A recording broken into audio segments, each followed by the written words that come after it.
Perfecto. Buenas tardes, buenos días, buenas noches. Nos encontramos acá con la doctora Ángela Sánchez en este día 2 de abril, que es el día de la sensibilización frente al tema del autismo. Estamos junto con la gente de acá de Umbrella Family, de la Fundación, que tiene que ver con esto de la neurodiversidad y este contexto distinto, ¿verdad? Que tiene que ver también con la inclusión y con una sociedad más justa y más plena en este avance, ¿no? Del siglo XXI. Bueno, mi nombre es Luis Eduardo Muñoz Ortiz, yo soy director de la Agencia Creativa Media Lab X y también director de Extensión y Comunicaciones de la Corporación de Educación para Todos. Nosotros como corporación y como agencia también nos interesa esto porque la creatividad también es una forma de expresión de la neurodivergencia que también se debe fusionar. Doctora, lo primero, agradecer la participación. Vamos a contar un poco de quién es la doctora Ángela Sánchez para que nuestra audiencia conozca un poco de su trabajo.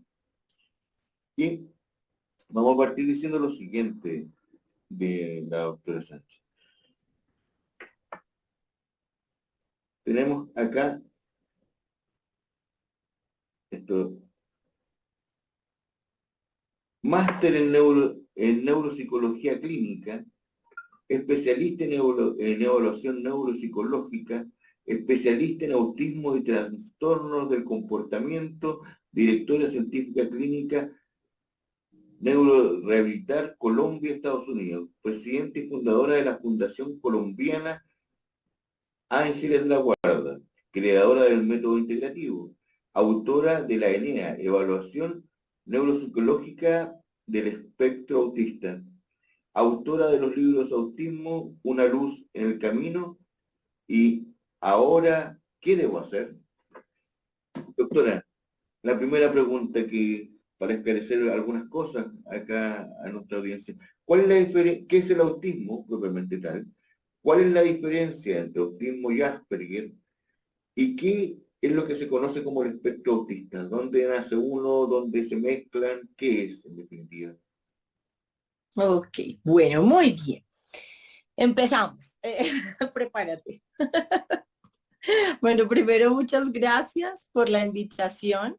Eh, Realmente hoy es una conmemoración muy importante. Realmente se conmemora la sensibilización y la concienciación que debemos de tener con las personas que tienen diagnóstico de autismo. Y hay varias cosas que tenemos que hablar, ¿no? Lo primero es, no vamos a hablar de autistas, vamos a hablar de personas con autismo o de niños con autismo. Hay dos signos muy importantes del Día del Autismo y es el color azul, como me ves hoy con mi chaqueta azul en esta conmemoración frente al autismo, y está la ficha del rompecabezas, ¿no? Que es una ficha que se utiliza en todo lo que tiene que ver con autismo se habla de la ficha del rompecabezas. Siempre o hace 20, 25 años se hablaba que al autismo le faltaba una ficha, ¿no? ¿De dónde estaba la ficha? Y parte de mi libro que actualmente yo estoy terminando, hablo de que las fichas están todas, que están completicas y que en este momento, en el año 2025, podemos confirmar que ya corroboramos que las fichas están completas, que el tema es saber armarlo, ¿sí? Que sí tiene unas técnicas distintas de armazón y eso le pasa al autismo. ¿Qué es el autismo? El autismo es enigmático y esto es de las cosas más importantes de lo que vamos a hablar. Quien entra al autismo no sale porque es absolutamente apasionante y necesitamos cada vez más personas profesionales que se interesen frente al autismo. Ya es esa pregunta tan preciosa que tú dices que, ¿qué es en realidad el autismo? El autismo se habla y se habla y se habla, ahora se volvió súper de moda. Se habla de trastorno del espectro autista, ahorita quiero hacerte la diferencia con Asperger porque quiero que no lo vuelvas a nombrar, ahorita te cuento por qué, pero es muy importante lo que quiero decirte. En realidad el autismo es una alteración efectivamente neurobiológica del neurodesarrollo, eso lo tenemos que tener claro. Y parte de esa respuesta neurológica, ¿cuál es? Y es la alteración en la conectividad cerebral. Esa es mi postura neuropsicológica frente al autismo. Lo que ocurre es una alteración en la comunicación neuronal, específicamente en el área prefrontal, y una dificultad en la relación entre las neuronas o, digamos, las líneas de conexión neuronal entre el área parieto-occipital y el área frontal. Es donde, digamos, que la ENEA, que es la evaluación neuropsicológica del espectro autista, ya nos puede decir y, digamos, permitir decir con tanta seguridad hoy, después de aplicar no sé cuántas ENEAs en mi vida, que efectivamente la conectividad está alterada en los niños que presentan diagnóstico en autismo en esta área específica. Y por eso es tan importante trabajar con el contacto visual, la experienciación social, exponer a los niños a determinados ambientes sensoriales, pero de una manera organizada, garantizada. Pero nos hemos venido equivocando. Yo creo que supongo que tú estás de acuerdo, ¿no? Te ves como de 25, pero supongo que estás como yo después de los 40. Entonces, ¿qué nos está pasando en el mundo a todos los que tenemos más de 40 y pico ya para casi, yo en mi caso casi los 50? Es que estamos muy impactados porque ahora todo es relativo. En la terapia, en absolutamente todo se volvió relativo. Y tuve, digamos, la fortuna, pero también la complejidad cuando se abre Neurorehabilitar Miami, y es encontrarme con terapeutas que me decían, doctora, no puedo obligar a un paciente a que me mire porque iría en contra de sus derechos. Entonces, yo decía, como dice mi mamá, ahora sí ya los tenemos que bonito, porque definitivamente mi trabajo durante pues 25 años ya dedicada al autismo, pues algo fundamental es poder conectar con esta persona, luchar por una conexión visual y que esto finalmente va a terminar una respuesta social. Durante 25 años, hoy te puedo decir que con una metodología de intervención social, de intervención del cerebro social a través de técnicas comportamentales, por supuesto, de técnicas sensoriales, de técnicas cognitivas, pues hemos logrado que estos chicos se adapten a un contexto natural. O sea, el contexto natural no debería de adaptarse a cada una de las patologías, ¿no? Entonces, todo el mundo tiene que cambiar para el síndrome de Down, todo tiene que cambiar para el de parálisis, todo el mundo tiene que cambiar para hiperactivo, usted que tiene déficit atencional. No podemos pensar en un mundo neurodiverso donde tenemos como seccionados todos los diagnósticos y entonces a usted le toca a las mujeres para allá, los hombres para allá, los más fuertes para arriba, los... Creo que aquí tenemos que hablar de un mundo para todos y de una educación para todos, pero nada que hacer. Si vamos a estar todos en el mismo espacio, nos tenemos que saber comportar, tenemos que tener unas reglas mínimas de adaptación y creo que las personas con autismo nos han demostrado, me han demostrado a mí que son más capaces que cualquiera, que si se hace una intervención a tiempo, que el pronóstico va a cambiar completamente cuando el diagnóstico se hace chiquitos, que estamos con unas familias intensas, con unas terapias individuales intensas, donde luchamos porque nuestros niños participen en espacios en contextos naturales como la escuela común y que claro, que la escuela ponga y facilite y organice y adapte temas para que el niño esté mejor, claro que sí, pero no podemos estar seccionando todo el mundo dependiendo del diagnóstico. Necesitamos un mundo para todos, pero tenemos que adaptarnos entre todos, ¿sí? Y creo que en Latinoamérica somos expertos en eso. O sea, si hay algo, no hay nada más neurodivergente que Latinoamérica y la manera como nos recibimos y nos aceptamos. Las familias más caóticas del mundo, yo creo que están en Latinoamérica. Entonces, creo que el autismo le cuesta mucho trabajo, o el niño o la niña con autismo le costó mucho trabajo nacer en unos pueblos donde hay mucha bulla, donde hay muchos estímulos. Por ejemplo, en el caso, por ejemplo, de Colombia, nacer al lado del mar, entonces es mucho más difícil para una persona con autismo que hubiera nacido en Bogotá. Entonces, o si hubiera nacido en Suiza, 1000 veces más fácil, ¿no? Entonces, creo que nuestros chicos finalmente son excepcionales, tenemos, y entonces ahí voy a darte la respuesta, son excepcionales y entonces sabemos que hablamos de un espectro, ¿sí? Del espectro autismo. El espectro autista hoy por el DSM-5, ¿no? Que es el diagnóstico manual, o el CIE-10, que son los manuales psiquiátricos, digamos que están autorizados y son convenciones internacionales transversalizados por la OMS, va a hablar de que es un espectro y que tenemos 3 grados de autismo, el grado 1, el grado 2 y el grado 3, y que hablamos es de autismo. Porque ya no debemos hablar de Asperger, porque el Asperger ya salió de los manuales. ¿Qué pasaba con Asperger?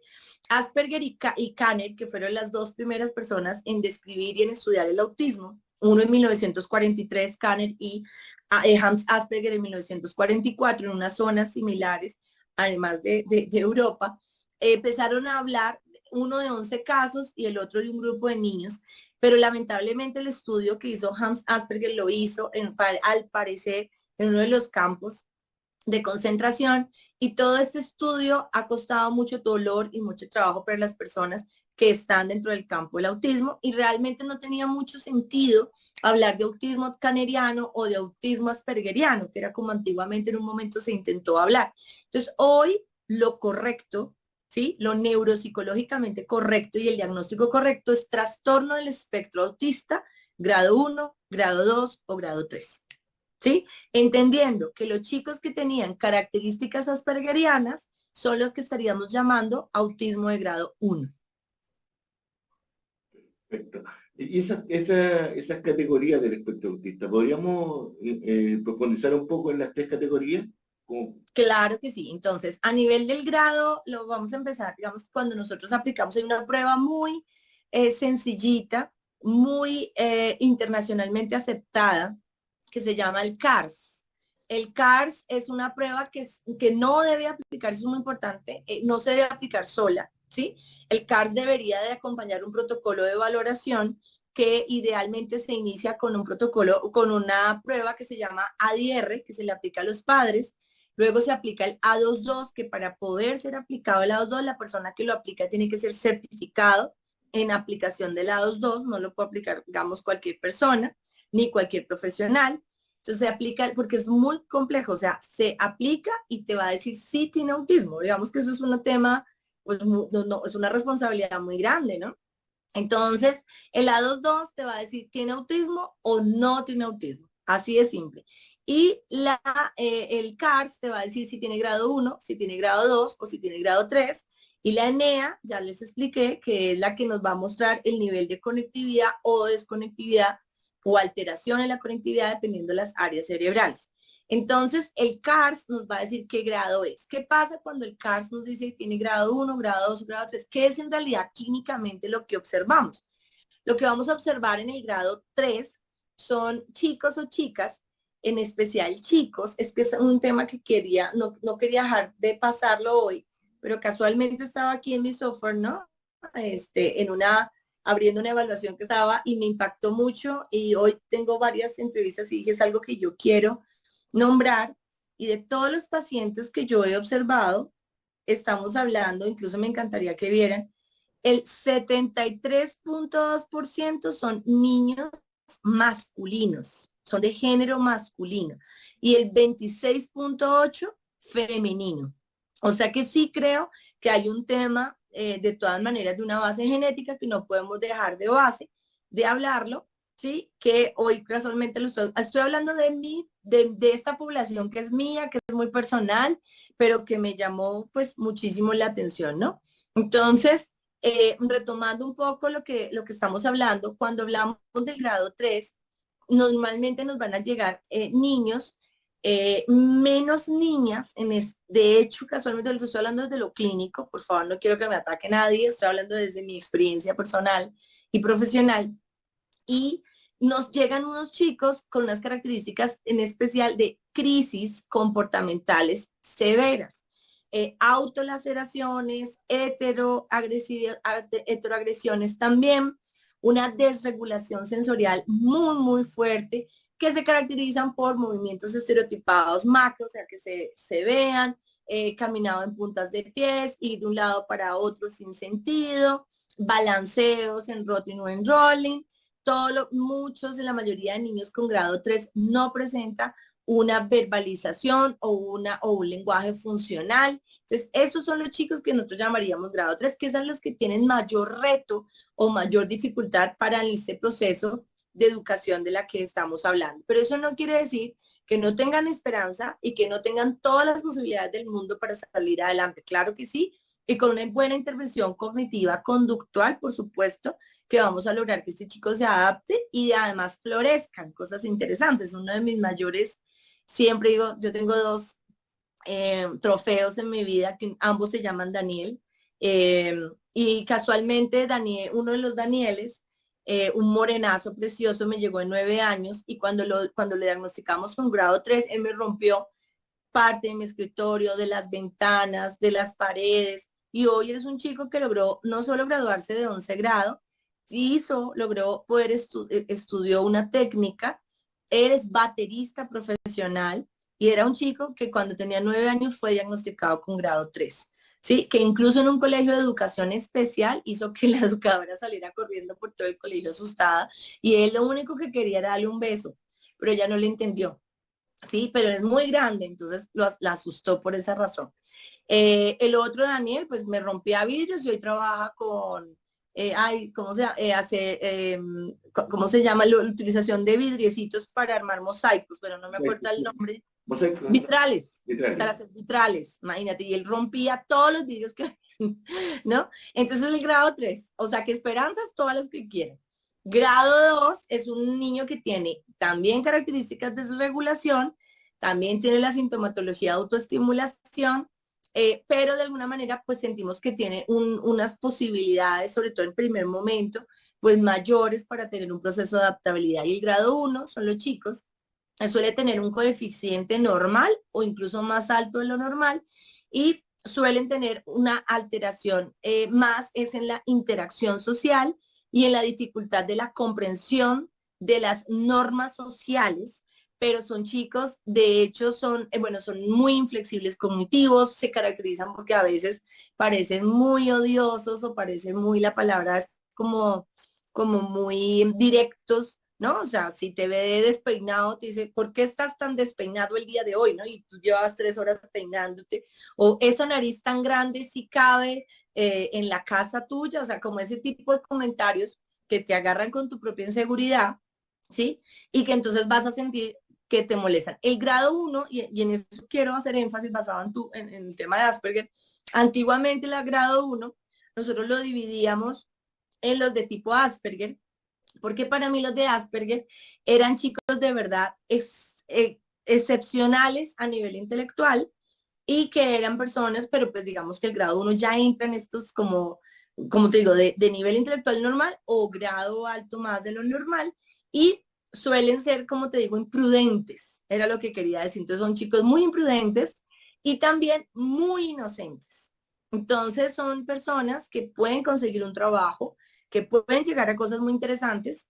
Tengo un ejemplo de un chico de 36 años que nos llegó a la clínica, donde estaba muy angustiado, nos lo trajeron las familiares, porque él ya había logrado llegar a conseguir un trabajo, era tan funcional, era tan perfecto, además en todo lo que hacía era perfecto, y tenían turnos de 12 horas, y cuando se le terminó el turno, el compañero se dio cuenta que con él como que podía usarlo, ¿no? Y entonces le dijo, ay, ¿por qué no me espera que yo ir al baño?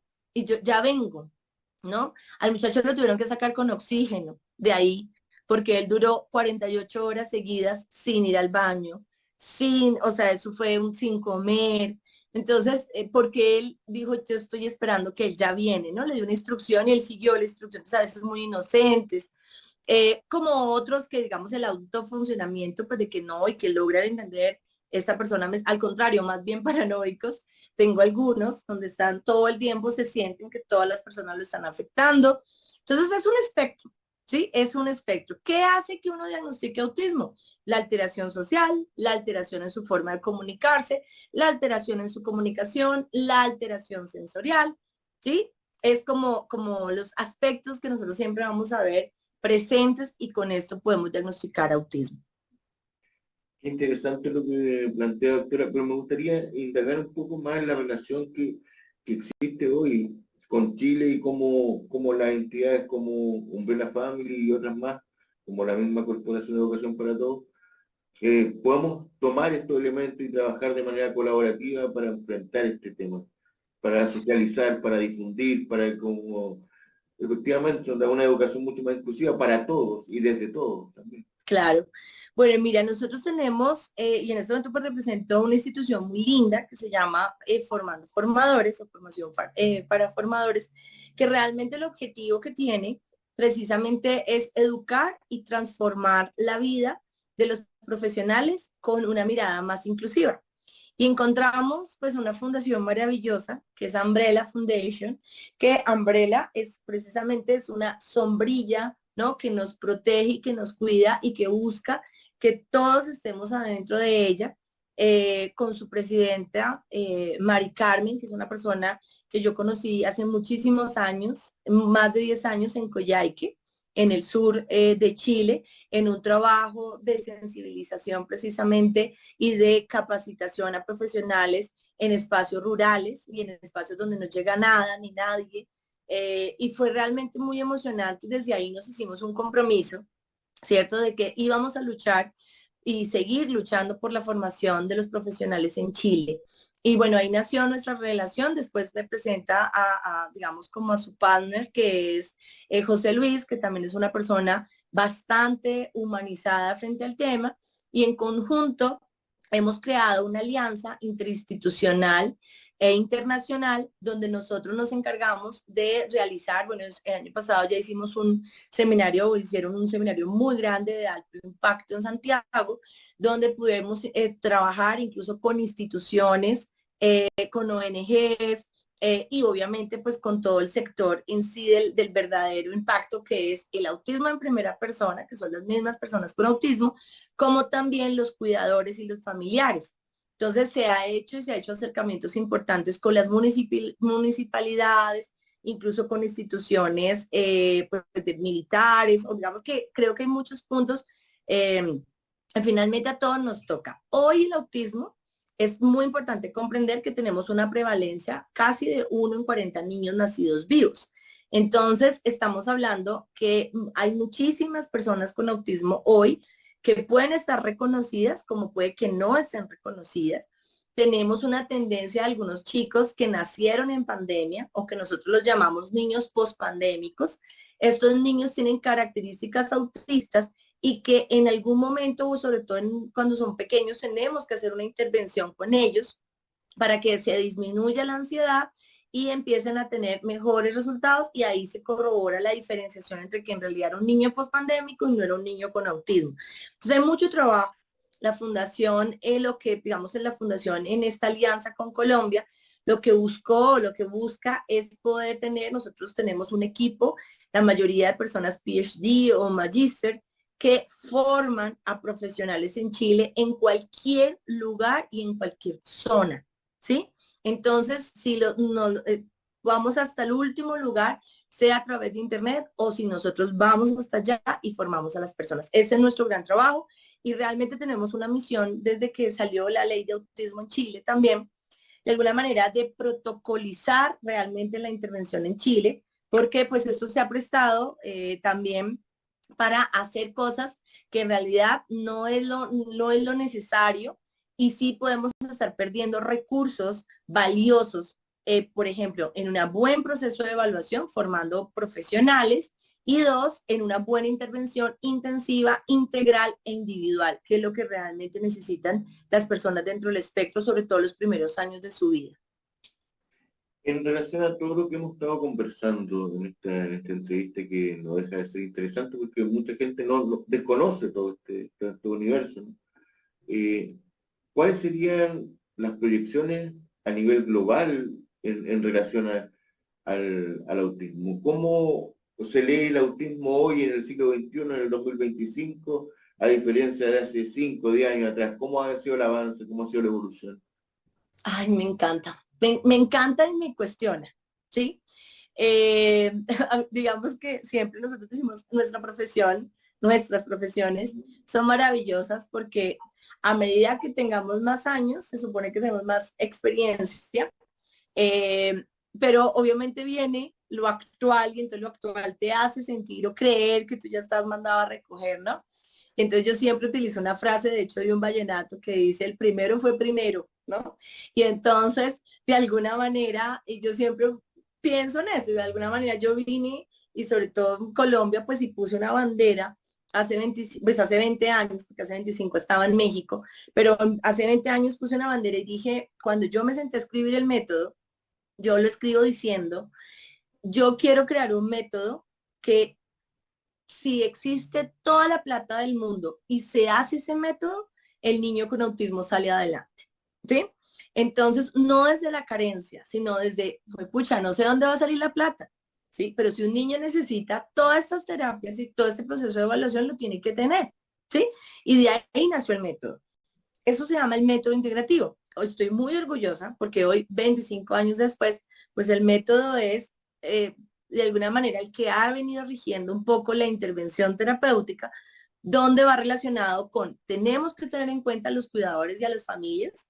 La familia es el centro de intervención y esto es el actual. O sea, hoy tenemos modelos como el RDI, que es un modelo especializado para familias y afrontamiento de las dinámicas sociales y cómo a raíz de esto pues se estimula el proceso de estos chicos en tener mayor nivel de adaptación. Entonces, la familia nosotros lo hacemos o hemos venido haciéndolo toda la vida desde una perspectiva que se llama la psicología familiar sistémica, que va a involucrar a todos los medios de, digamos, a todos a todo el sistema y a todas las personas que hacen parte de esa dinámica, empezando por los abuelitos, por los hermanitos. Los hermanitos suelen ser las víctimas de los niños con autismo, que eso es algo muy importante que lo tengamos en cuenta, porque el hermanito le toca ir a acompañarlo a las terapias, el hermanito le toca entender que le rompieron la tarea que él acabó de hacer, el hermanito es al que le tocó entender que la mamá ahorita no puede atenderlo porque tiene al otro en crisis, ¿sí? Entonces el hermanito se vuelve una víctima de todo este proceso.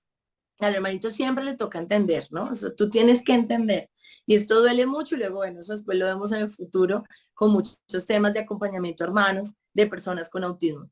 Luego viene todo lo que tiene que ver con la parte técnica terapéutica o terapia individualizada e integral, que parte de mi modelo es que todos los niños y niñas deben tener acceso a una intervención terapéutica individual, no debe de hacerse grupal, porque los objetivos terapéuticos en un cerebro son 100% individuales y todos los cerebros son distintos y todos los procesos tienen que ser de una manera muy, muy individual.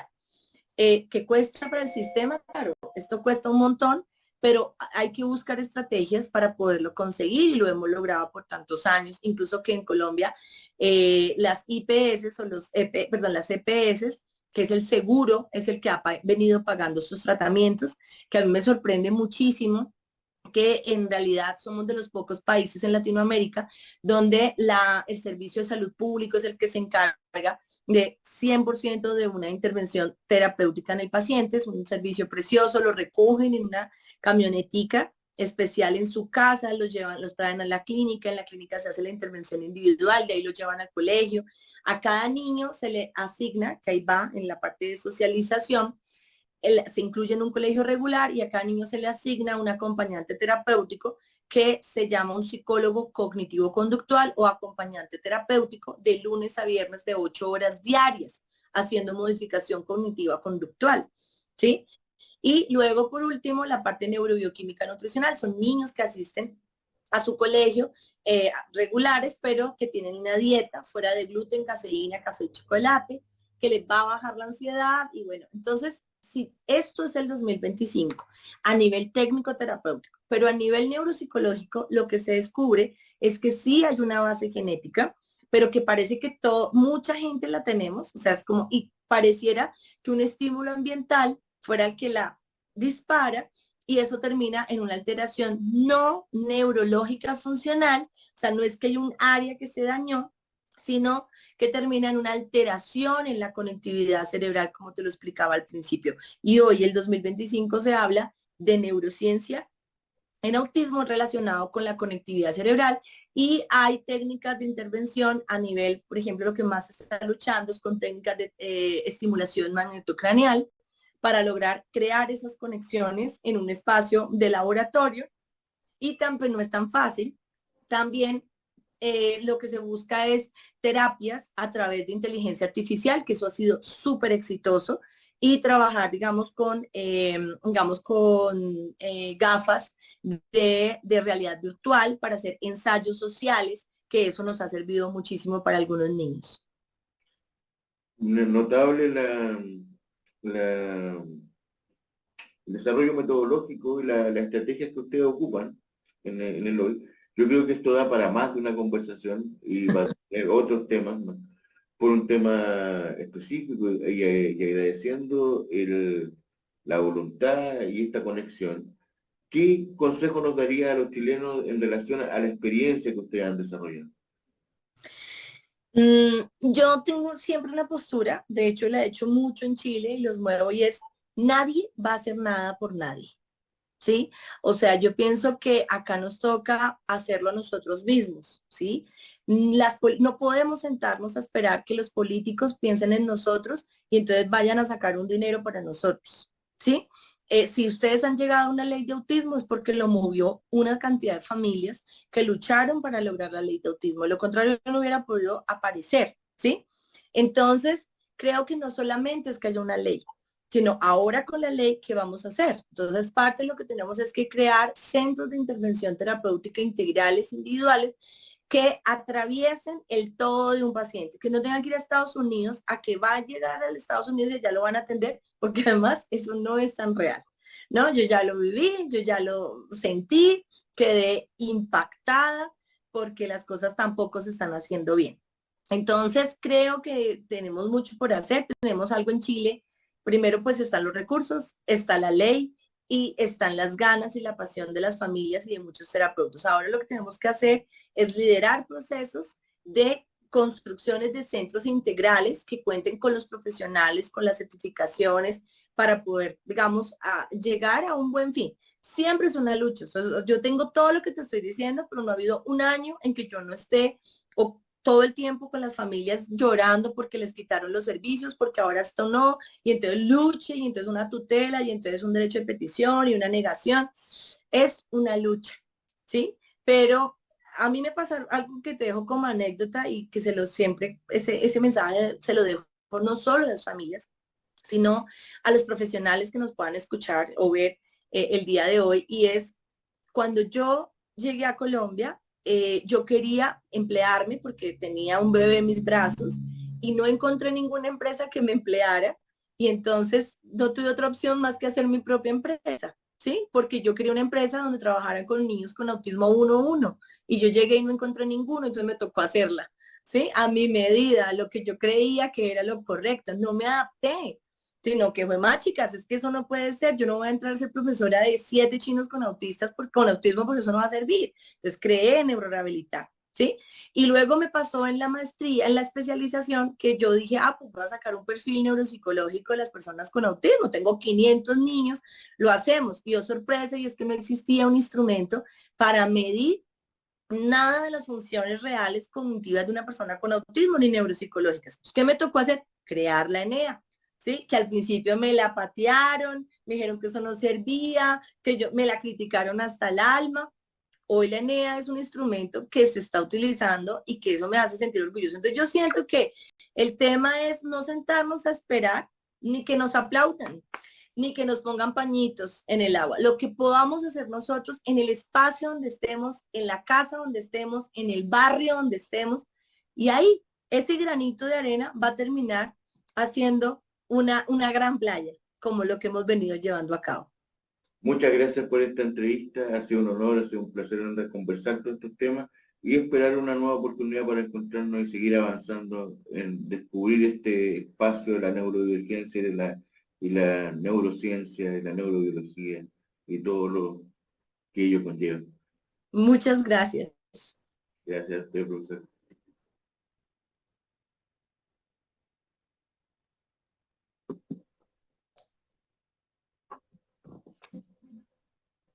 Bueno, entonces, ¿qué hacemos? ¿Nos salimos?